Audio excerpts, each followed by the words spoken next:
Sa 6 na Police Provincial Office sa Bicol, binisto ang Camarines Norte Police Provincial Office bilang Outstanding Police Provincial Office sa Bilog na Reyon. Ang naging pagbisto sa nasabing komandansya, parte kang ika-28 selebrasyon kang Police Community Relations Month ngunya na taon, na ginibos sa Kampo General Simeon Ola sa siyudad ning Legazpi.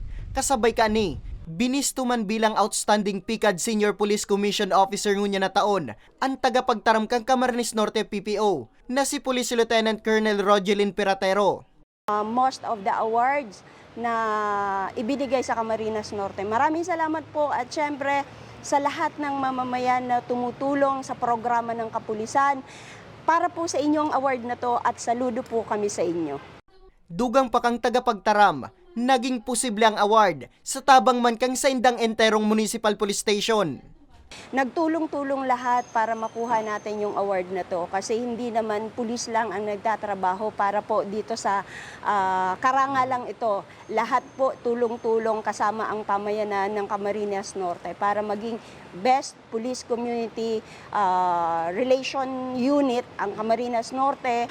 Sa ika-2 man na pagkakataon, ang Santa Elena Municipal Police Station kamparehong probinsya, ang binisto man bilang Outstanding MPS ngunya na taon, na labi man ang ipinagpapasalamat kang hepe kang hipatura, na si Police Captain Roberto Flores. Walang sawang suporta po ng Camarines Norte PPO headed by our Provincial Director, Police Colonel Antonio Belon Jr.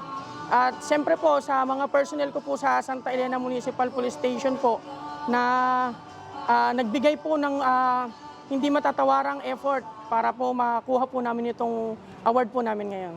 Mientras tanto, binisto man bilang Outstanding RMFB ang Regional Mobile Force Battalion Bicol, Outstanding PMFC ang Masbate 2nd Provincial Mobile Force Company, Outstanding CPO ang Naga City Police Office, asin ang Sorsogon City Police Station naman ang binistong Outstanding City Police Station. Serbisyong nagkakaisa para sa ligtas at maunlad na pamayanan ang naging tema kang sarong bulan na selebrasyon. Ang pagtatapos kang okasyon, pinanginotan man mismo kan PNP Regional Director, Police Brigadier General Luis Trimundo Obingke, asin kang Presidente kang Integrated Bar of the Philippines Albay, na si Attorney Maria Edelyn Zaragoza Ventura. Para sa mga baretang Tatak Bicol, Nomer Corporal